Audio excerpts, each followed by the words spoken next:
খুব সুন্দর একটা লেক, গুলশান এবং 1-2-এর মাঝামাঝি করছে। সবাই জায়গায় ঘুরতে আসতে পারেন, লেকটা খুব সুন্দর।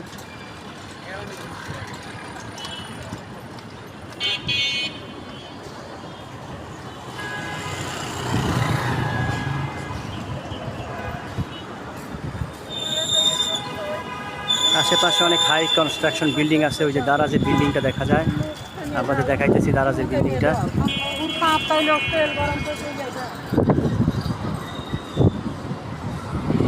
তার পাশে আবার একটা রোড চলে গেছে, দেখেন ওভার ব্রিজ। পাশে আবার আরেকটা লেক। আসলে খুব সুন্দর একটা জায়গা এটা, আপনারা এদিকে ঘুরতে আসতে পারেন। চমৎকার একটা জায়গা।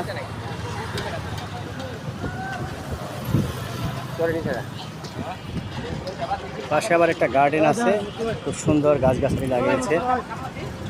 মানে খুব সুন্দর, মানুষের রিফ্রেশমেন্টের জন্য একটা সুন্দর একটা জায়গা হতে পারে। আমার কাছে মনে হয় মানুষের জীবনে রিফ্রেশমেন্টটা খুব গুরুত্বপূর্ণ।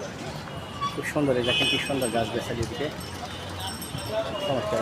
আশেপাশে আবার আপনার ওই হোটেল আছে, এদিকে ভালো হোটেল আছে, আমবাড়ি আছে, হাই কনস্ট্রাকশন বিল্ডিং। মানুষের যাতায়াত দেখেন কীভাবে মানুষ ব্যস্ত সময় কাটাচ্ছে। পাশে আবার কৃষ্ণচূড়া গাছ। সব মিলিয়ে এই জায়গাটা আসলে অসাধারণ। আজকে এই আবহাওয়াটা খুব সুন্দর, সম্ভবত বৃষ্টি হতে পারে। দেখেন লেকটা কত সুন্দর, চমৎকার একটা লেক। এই লেকটা খুব পরিষ্কার, অন্যান্য লেকের চাইতে এই লেকটা একটু পরিষ্কারও আছে। খুব সুন্দর জায়গাটা, আসলে মনোমুগ্ধকর।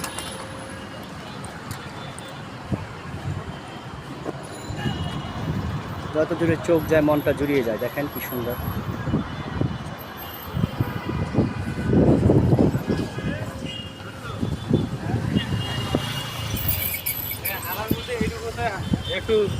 অনেক মানুষের আনাগোনা।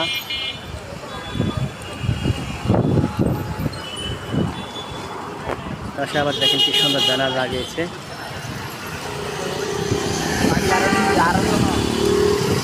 বিডিয়া সিনহা মিম মডেল, সবাই তো চিনেন, চমৎকার একজন আইসক্রিম বিক্রেতা। ভিতরে আইসক্রিম কার না ভালো লাগে, আইসক্রিম খেলে মন ভালো হয়ে যায়।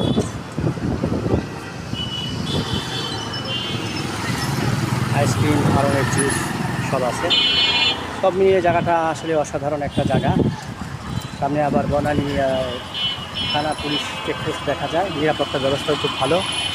চমৎকার একটা ব্যস্ত এলাকা বলতে পারেন। Such a wonderful place it is. Everybody should enjoy it. Absolutely beautiful place.